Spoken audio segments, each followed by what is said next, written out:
Well, today we are talking to a couple of New Zealand sewists, very talented bag makers. Now, one lives fairly close to me and the other's a couple of hours away, which in New Zealand is just around the corner because it's a fairly small country. So, what we are talking about today is not only their process, but what it's like when you have to make bags and you can't necessarily get what you need. We're going to look at how they sell their bags at markets and an in-store display. So welcome to the show, Susan. This is Susan Brownlee. It is nice to have you Nice to here. be here. The first three questions I always ask my guests is the quick fire questions. Susan, how did you learn to sew? Well, it started when I was 6. My mum taught me on my grandmother's hand crank sewing machine. My grandmother was seamstress, so I think I just was born with the buck, and I just sewed clothes all through my teenage years, mainly because I was too tall to buy stuff off the rack. And it just progressed from there. And I always was sewing something. It was kids' clothes or stuffed animals or something. I was always sewing. So, Susan, what a great beginning you've had in sewing. So how did you transition into bag making from there? Is I started looking for better patterns on YouTube, like something a little bit different to pouches, and I came across Sarah at Sew Sweetness, and I started learning. She has sets of mannequins and things like that, and each bag taught me how to sew something, how to put a zip in, how to do a turning, how to do this, how to do that. And then what happened is I began to find I wanted to do bags that are vinyl, and my little old sewing machine couldn't cope. So in the end, I got an industrial, and basically I haven't looked back, and I still have all my quilt tops sitting there, ready to be quilted. You'll get to it one day, I'm sure. Yeah, I will do later this year, but yes. Why did you decide to do markets? Was it just to Was to make recoup the money. costs, or? Yeah, it was back in 2017, pre-COVID, obviously, and also Facebook wasn't quite such an up place for marketing then, I don't think, no, in my mind. Yeah, I just went to a local market, absolutely poured with rain, still sold stuff. Can't be any worse. Well, can, but it can't be any much worse than that. So, yeah, it's definitely up. I've seen your display at markets. It's really attractive. It's very eye-catching. You set that up really, really well. So let's look at what Moni's journey has been, and we'll come back and pick that up. Awesome to have you on the show. It is really, really great. Thank you. Lovely to be here. It's kind of difficult sometimes matching up schedules, so I really appreciate when people make the time to have a chat with me. So it's awesome. So if we ask you the same questions, when did you start to sew, or how did you learn to sew? I think I started very early, and I think it was really around my mother and my grandmother trying to manage my ADHD, which obviously went very undiagnosed back in those days. And it was a way to kind of make me sit still and stay focused on things. So Did that work? Totally. I spent my entire teenage years wanting to knit faster than my grandmother and being able to knit without while watching TV. So knitting and sewing definitely part of my childhood. And my mother was a seamstress, and so there was just always sewing machines in the house, and we could always go and use them. We've got a lot to thank our mums for, don't we? That's We do. Awesome. Yeah. So when did that switch to making bags? I started making bags 10 years ago in 2014, and I started making bags really because of the knitting community. A lot of indie dyers were coming out in New Zealand, and I had an opportunity to make some bags that actually went with some of their colourways. So way back then they used to do these shopping nights on Facebook, and they would have themed colorways, and so I would make bags that went with the themed colorways, and that's sort of how it started. And then obviously I moved into quilting bags and all sorts of stuff, and it really ballooned from there. So we've just seen recently there's been some changes for you, and I have noticed on your Instagram this awesome shop setup. So that's very new. Tell us how that came about. So that came about because obviously in Turangi we have a very tiny town with a very tiny community, lots of shops, but they're very empty. And so one of the local ladies here started up a collaborative, and I had an opportunity to put my stuff in. And that is new to me because I am always full with custom orders that trying to find time to make enough for stocks or markets or anything like that really meant I had to push myself. But I'm really happy that I did. And yeah, really excited about where it's going to go. Yeah, your display looks really awesome. Thank you. Yeah.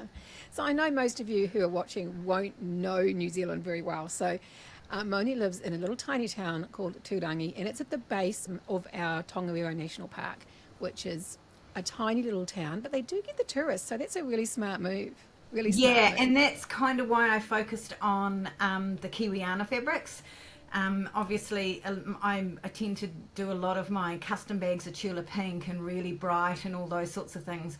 But I wanted to try and grab that tourism market by and creating that Kiwiana feel with the stuff in the hope that the tourists will buy and take it overseas. We really do have to adapt to our environment, don't we? You know, Most it's certainly. very, very different. Yeah. So sewing in New Zealand, I find a bit of a challenge, and I don't know if you guys too. It is not always easy. I see all these amazing things in Facebook groups. There's amazing hardware, there's amazing fabrics. How do you go about the challenges that you face with sourcing materials? Prices and shipping prices. So Mm. everything in New Zealand is a really high price compared to overseas. And if you want to buy overseas, you've got this horrendous shipping price on top of it.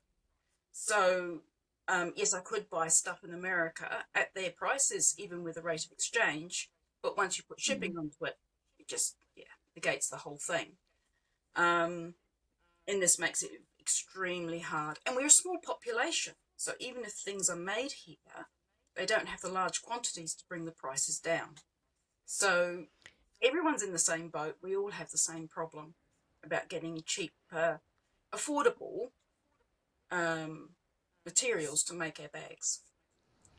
I would say that the biggest thing for me is fabrics and things like that. So obviously I do a lot of my stuff in Tula Pink, and Tula Pink releases her fabrics in the northern hemisphere, and then we have to wait for them to get here. I waited over 6 months for Raw, which is her latest release, and so what I find really hard about that is I see the fabrics, I fall in love, I already have ideas of what I want to do with them, and by the time we get the fabrics, my counterparts have already created a lot of the bags and they look so similar. Yeah, so that's the bit that I find the hardest. That is difficult because you get all this inspiration. And I don't know if you're like me, but by the time I get the stuff, the inspiration's gone. Yeah. I've moved on, you know, so it's a matter of going, okay, what was I going to do with it, you know, and Yeah. try and energize again with getting it. Yeah. And I was just going, well, ADHD brain. So that's my biggest problem, is that my brain has already moved. It's created everything. I've already made the bags a million times in my head. And then when it arrives, I'm like, do I really want to make that bag? Which is, I was going to say, which is probably one of the reasons why I really love some of my custom orders, because I allow my customers choose the fabrics, and sometimes they just choose cool things that I would never put together, and I love it. That's cool because it lets you just be outside the normal range of, you know, nothing wrong with black vinyl bag, but, you know, let's make something different. Exactly. And so have you got places that are your go-to places for materials, or do you mostly source from overseas? A bit of both. It's about 50-50. Fabric is I go for Bowerbird, New Zealand. They're in Tamahiri, which is between Cambridge and Hamilton, where we live. They've got most beautiful fabrics there, and I can do some most gorgeous bag linings with their fabric. It's just fabulous, and they're They've reasonable. got a great selection. Yeah. Yeah, and their prices are good too, and they're so nice in there. Spotlight, hardware, Hmm. yeah, mainly overseas, but Kiwi Bag and Ears have hardware. You have, don't you? You got your zippers and your night fancy pulls that I've been eyeing up recently. Um, and there are some things you physically cannot get in New Zealand at all. You have to buy it overseas to get it. It's just not here. Yeah.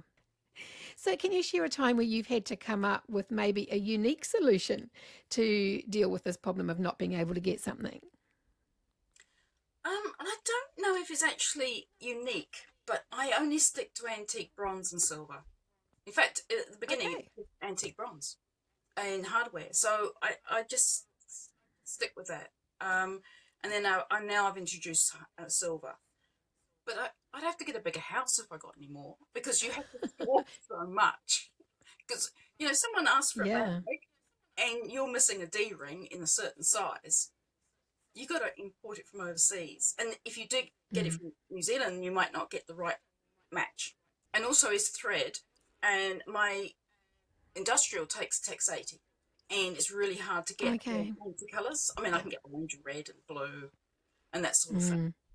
But so I can't get lime green. So I use green. So that's what I do. I don't do too big a contrast because if you do a little wiggle on a strap, you're sunk. And I do little wiggles sometimes. So I try and keep it Yeah. near as possible. Um, Yeah. I yeah. look at all these threads that they're all using and I look at the amazing selection that Kasaya has on her videos and I'm like, if Oh, only we could get those I'd here. love to get. I mean, yeah, I'd love to get some. And sometimes you can get thread, but you can't actually go into a shop and see it because it's right down the Yes. bottom of the country. It's miles away. And because they're so big, it's quite an expensive ship to send, Mm. a big wheel of Even thread New Zealand is expensive. overseas. Mm. Yeah. So I don't know if our viewers understand what the New Zealand mentality of the number 8 wire is. New Zealand has this reputation of the number 8 wire. And what that means is New Zealanders have a way of making anything work with a piece of wire. And we have that kind of mentality when it comes to our bags too, don't we? It's I like certainly. adapting things for a purpose that they may not be usually used for. Is there something like that that you tend to use, or if you manage to usually get what you want, or Yeah, so one of the other parts of my business is I do what's called huggable memories, and I take clothing from people who have passed and I turn them into other things. And I do this by koha only. I don't set a price to that. That is by koha, and I allow my customer to set the price for that. And I've done a whole bunch of things where I've repurposed pajamas into knitting bags and those sorts of things where and recently I did that with a pair of pajamas that have sat in a lady's home for 30 years of her poppers, that she just couldn't get rid of the pajamas, and now it's something that she can use and see and do all that daily, so those are the things that I tend to do, and I really like taking things apart from that and putting them into completely different places and making it work that way. that must be so rewarding to do. It's Yeah. incredibly rewarding, and I think even more by setting it by koha, it's actually not about making money or anything like that. It's about Yeah. turning someone's treasure or turning somebody's memory into a treasure, and I don't think you can put a price on that. No. And I feel incredibly privileged that people give me that honor to do that, and so yeah, for me that's a huge honor. Yeah. The term koha in New Zealand relates to either money or a gift that people might exchange for a service or a product or just a gift. Would that be sum it Yeah, up how you would say it? Yeah. absolutely, Yeah. absolutely. Well, let's go into the marketing side of it. So we're going to look at Susan's markets and Moni's shop experience. So let's move on to that. So Susan, I love your setup at markets, as I've said. She Very has a much. lot of eye height, and it is really exciting to see Susan at a market because she's got the perfect personality for it too. So you're a pro at setting up. So what was that like? How do your customers respond to your bags and your display? They generally they're like really pleased. They like to look at everything. Some people just barge straight in, pick stuff up, and look at it, and I'm fine with that. And in fact, I rather they did. But quite a few Hmm. will just stand back. You have to invite them in, and say, "Come in, have a look, open them up, have a look inside." And sometimes I'll pull out a bag and say, "Look, see this one in here? It's got all this, this, and this inside. It's not just a shell." Yeah. And then they get intrigued, and you're away. Because I know I do a few markets too, and I find getting a bag in their hands is half of the battle won Mm. because I Mm. think buying bags is quite an emotive thing. Oh It's yes. kind of, you got to feel it, you've got to see it. Yeah. So I think that's cool. So, how do you decide which bags you're going to be selling at markets? It's very, very easy. I take the lot. I just take them all. Take them all. Now, there is a few small pouches. I have like 40 of them. Well, I only put out some, but the rest are under tables. I learned early on the hard way. Someone came in, they wanted a particular colour bag, and I knew I had it back at home. I was in Hamilton at the time, and I didn't have it there. Yeah. Or it's in the van, and my husband's driven off with the van to go to get it. So it's no, I take the lot. Yes, my stalls are very busy, which a lot of people say not to do. I can have a bag for 2 years before it sells, because the right person hasn't come along and seen the bag. Because all my bags are different. So if I can have a bag there, and it can be just, and they come along and they say, "Oh, that is absolutely perfect. That's what I wanted," and I made it at the beginning of last year. You're not going to get your customer every single time you do a market for that particular bag.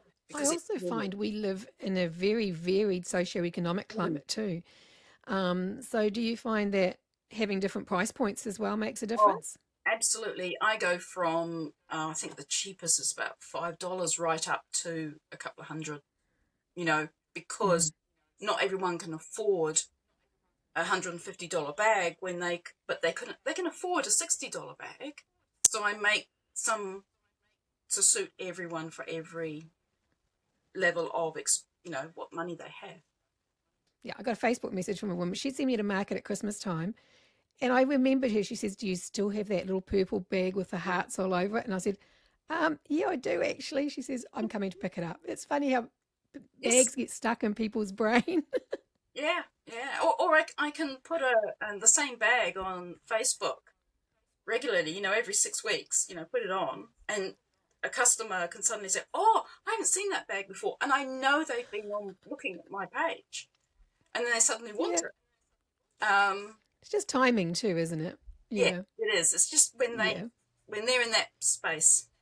So, with your shop, I mean, Susan has her stock that she takes to markets, and as she said, she just takes everything. How do you select what you're going to be putting in the shop? That's been really hard because, again, first time doing this and first time trying to come up with an idea of what people would want to buy. So I've kind of just because it's new, I've kind of just stuck with the hydro bags. And thank you so much. I love that pattern, and it is something that in this area, because in the winter we obviously have all of the activity that happens around here, but summer we've got huge walks and everything like that around here. So I've kind of focused on things that people are going to might use while they're in town.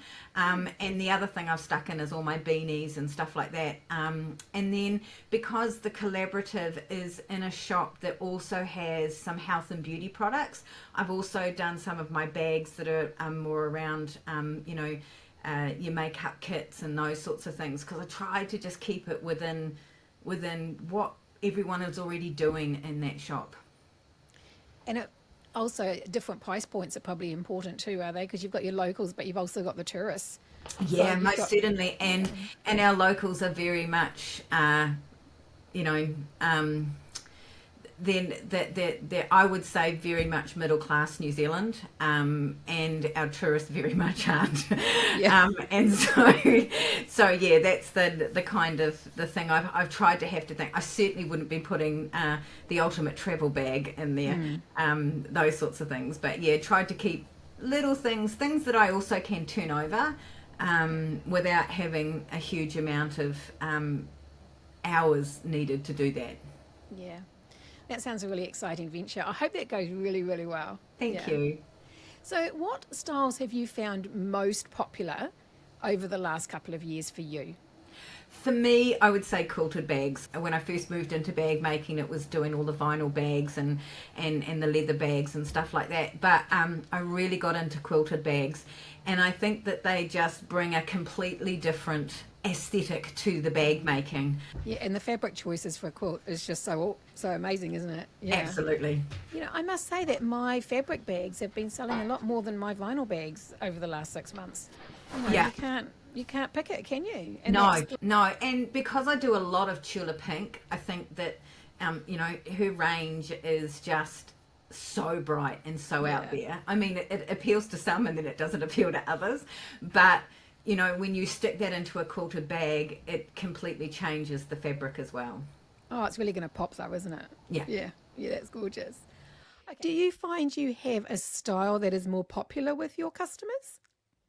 No, that is sort of strange. There's no Right. style. It's sort of like, I was thinking about this, about the trend of what people seem to go for. Mm, They do like something that's unique. They don't want to buy something that they're going to walk down the town and see someone with something identical. mm, So yeah. some ladies don't mind, but generally they rather have something that's a bit different. So that's what I try and do. I don't make the same bag with the same colours. If they are on the outside, they'll have a different lining, or they have a different Yeah. hardware. So I try my hardest not to make identical bags.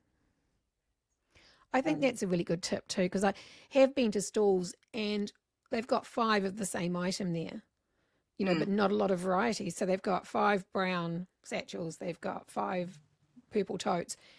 It's like that's not giving people enough choice to see what they need or fill their needs. Yeah. and it looks like they are have imported them. If they're all the same, Yes. Yeah. um, Or it looks like all they do is batch sew and mm, basically industrial sew. Mm. yeah, yeah, Takes a little bit of the handmade essence out of it. Do you? yes, yeah. Yeah. So, what advice would you give someone in New Zealand who was just starting out with bag making? Oh, just watch YouTube. Just watch tutorials. Just watch them. Just learn. Like for example, so Sweetness got me going, and then Hmm. she got me so far, and then I've had to go next level up. So with Right. but she doesn't really sew vinyl. She does a bit of cork, but not really vinyl. So and she doesn't use an industrial machine. So because I've got an industrial, I need to watch tutorials where they use it industrial. So if you've got a domestic machine, you need to watch tutorials with a domestic machine. If you watch a tutorial about with an industrial, you're not going to get the help you need. Um, and do research, find places where you can get your materials at a reasonable price. Watch your tutorials. um,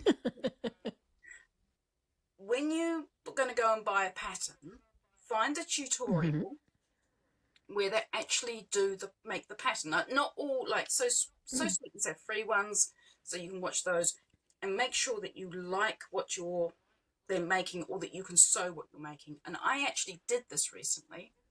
I wanted to buy the fish, but I can't pronounce it. Bartolo. Bartolo. Bartolo by Shimpala. And Yeah. I wasn't sure whether I wanted to buy it or not, and I watched your tutorial first. Saw how you made it, saw what materials you used. I thought, oh, that's not going to be too expensive for me to make and sell. So I went ahead and then bought the pattern. Yeah. I think that's a really good point. And I know when I first started, I always watched the video first to make sure, one, I could get everything that it needed, because you don't always see the materials list before you buy the pattern, True. and two, whether I was going to be able to make it with what I've got on hand. Yeah. Yeah. So that's really good advice, that one. Yeah. So, what advice do you think you'd give a person getting into bag making in New Zealand, Moni? Well, I've actually just started teaching here in Turangi. Okay. I teach every Wednesday night bag making to a lovely group of ladies here in the community as part of our Artworks Incorporated. And one of the things I was saying to them is, like, I really think that you just need to give things a go first and foremost. Don't panic about stuff, because all sewing is seams. It's one seam joined to another seam and joined to another seam. And one of the things I teach in the fundamentals of bag making is that bags are all the same. There's a front and a back and a gusset and a zip, And it all just depends on how you put it together. And if you can grasp every one of those, you can actually start to move into more and more advanced bag making. And so for me, I think it is just being prepared to give it a go, and then not panicking if you make a mistake. Yeah. Like, you can either undo it, or there's a whole bunch of things that you can do if you've made that mistake to make it different. For example, when we did the first course, I said to everybody, cut your zippers at this length and your gussets at this length. And the amount of people that didn't listen and then cut things wrong. Well, I was able to say, well, okay, so now we can either adjust the size of the bag, or we can adjust the size of the front and the back. But don't panic if you've done it. Don't think, oh my goodness, I have to throw it all away. Step back, take a second, and I think that's the thing. I think sometimes we learn more from our mistakes than we do our successes. That's exactly where I was going to get to, is that the amount of times I have learnt how to maneuver around a mistake is because I have made mistakes. Yeah. And it sort of adds that length, start that bit again, won't it? And it kind of adds that avenue for more creativity, doesn't it? Totally. And I think it also allows you to actually use your knowledge rather than, oh, but the lady said in the pattern that I have to do ABC. Well, actually, bring in your knowledge and that. I'm a firm believer in patterns are a base for creativity. Yeah, make it the way the pattern says the first time if you're a beginner bag maker, but then change it up. Totally. And mix and match, I was going to say one of my biggest, proudest moments probably was when Annie Uren from Buy Any Bags mentioned my modified bags on her live stream. Yeah, that was like, okay, when the pattern maker says this person's modified and I love it, then you kind of feel very proud. You want that comment to come with a certificate, really, don't you? Yeah, I know. Endorsed by Annie. That's exactly what I would love. Thank you very much. You never know. It might be in the mail. Yeah. So are there any local or online resources other than YouTube that you recommend? I know personally there's a couple of bag making groups on Facebook that I find really informative, that you can ask lots of questions and get response to them. Yes. A lot of the groups are specific to a pattern designer, but there are a few like Creative Bag Making, which I think is out of the UK, that you can ask any question and usually get a response. And the same with my Bag Maker Sew and Show. It's open to any design if you've got any issues. Yeah. Facebook can be a great resource too, I found. Yeah. And what I found with the Facebook community is if you ask a question, no question is stupid. They'll always help. There's always someone who will help. And we're all at such different stages of our bag making and from different locations. You sometimes get some amazing answers and you're like, why didn't I think of that? It's so simple. Is there any resources that you regularly tap into or that you can recommend for any local bag makers to find stuff locally? Yep. So my main suppliers are yourself. I've come to you, and Kiwi Baganeers. Yeah. When you're starting out, I really do believe you need to shop locally. You need to shop New Zealand, because it may not be something you actually want. So buying bulk overseas and then bringing it in, it may not be the right quality. It may not be.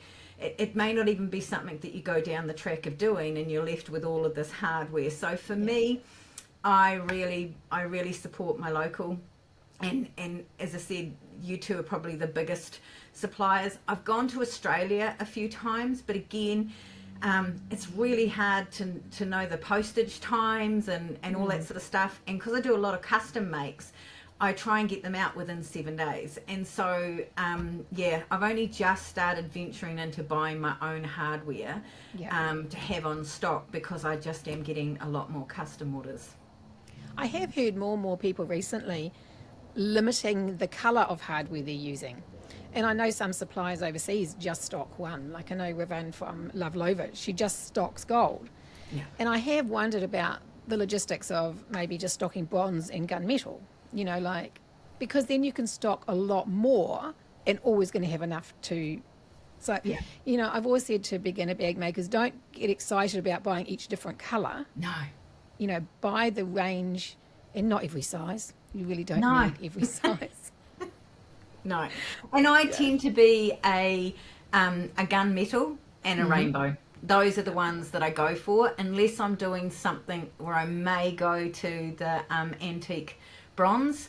But I very rarely ever use the gold, the rose gold, or the silver. They're just not the colours that I use. And I think the golds tend to be difficult. If you don't buy the whole range, they can all be different colours. Totally. That's why gold, I'd probably just buy off one supplier. Yeah. But I mean, with your turnover, if you're waiting for postage from Australia, you're still looking at a 10-day postage from Australia. So Yeah, it's just not going to happen, is it? Having Katie at the other side of my lake.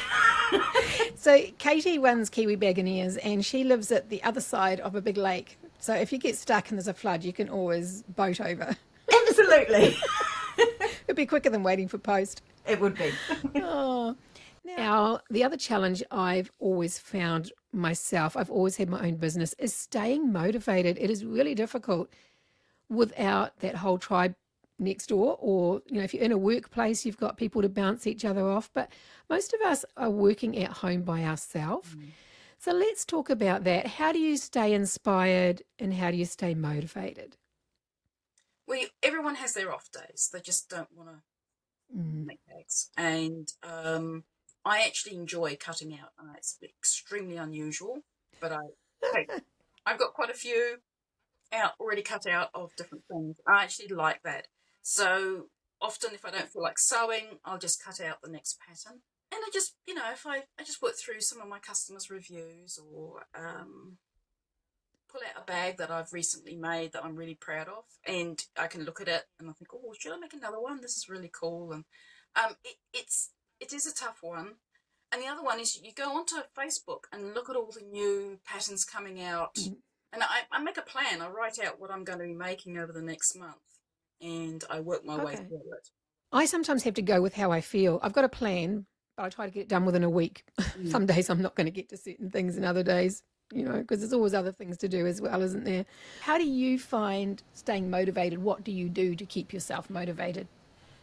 So I totally agree with this. I certainly have been a lot more motivated since I started teaching, because I'm constantly thinking about how I'm going to teach, and who I'm going to teach, and what I'm going to aim at. That also can be a little bit difficult when you're constantly teaching new bag makers. Where do you get your motivation for the more advanced stuff? And that's where YouTube comes in. I have to say, in my cabin here, I have a TV at the end of the cabin, and that is just on, and it's always and the algorithms now know that it's just to bring up bag making. And that's the thing. And then because I let the algorithm do it, there's a whole bunch of stuff I never would have looked for. And I think key point here is your sublimation on vinyl. I didn't even, it wasn't even in my thought processes. It wasn't, and it came up it came up in the algorithm, and I was like, wow, like that's really cool. And I hadn't even thought of that. So I was, those are the sorts of things that then rabbit hole I went down, and want to sublimate on vinyl now. Yeah, still got a lot of work to go. What my video is about is sublimating on clear vinyl.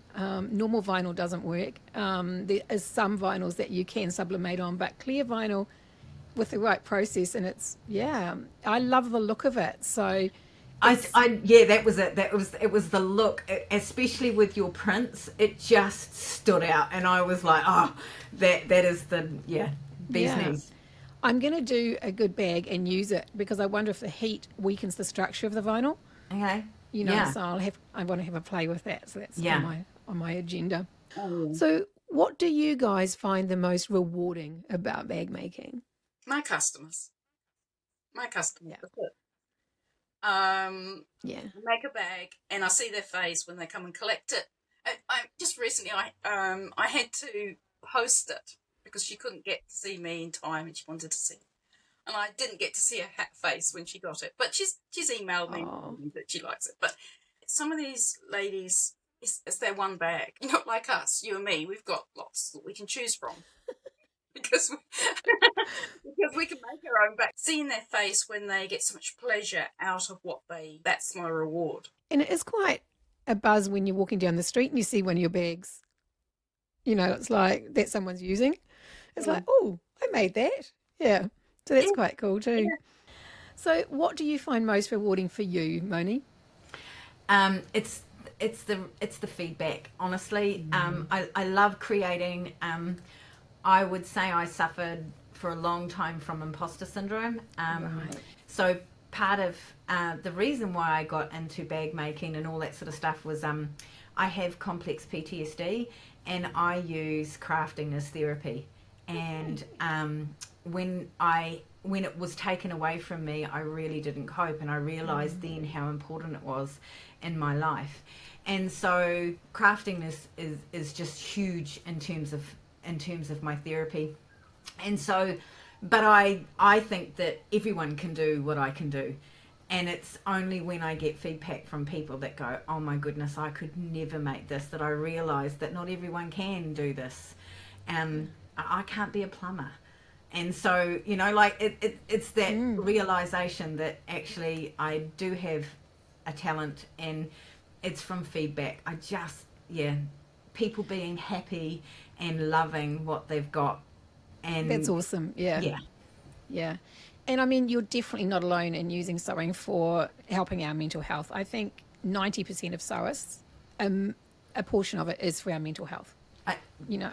Totally believe. More and more people need to understand how, my husband calls it active relaxation. He's like, oh, she's off to her active relaxation. And while I'm in here and I'm busy and I'm doing stuff, I am so happy. I am honestly in the happiest place I could be.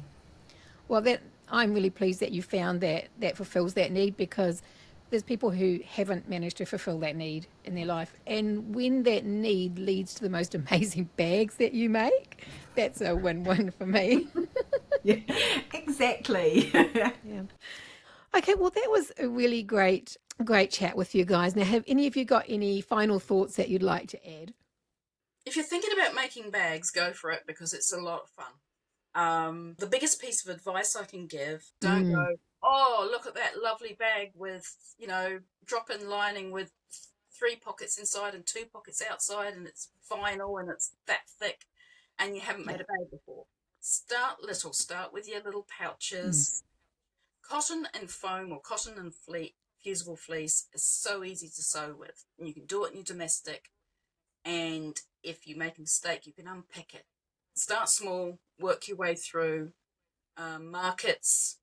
Go around all the markets, check them out, see who's selling what, how they're selling, how they're set up. No, I just think for our beginner bag makers out there, just start simply. Even a drawstring bag is a way to start, and then work your way up. But don't be scared, I think, is the biggest thing. And tap into the resources that we have in New Zealand. I think we have a lot of resources in New Zealand, but people keep looking overseas. And yet we've got some incredible bag makers here in New Zealand that I know I'm more than willing to chat to anybody that wants to ask a question. And I'm sure that other bag makers here are just the same. Yeah. And so anybody reach out to us, and we'll do everything we can to help and get you hooked, and we'll enable you. Yeah, we're definitely enablers, eh? Yeah, absolutely. Susan and Moni, thank you very much for being on the show. It has been a great pleasure to have you here. So thanks very much. Thank you for having me. I've enjoyed it. Thank you so much for the opportunity. Thank you for having me on.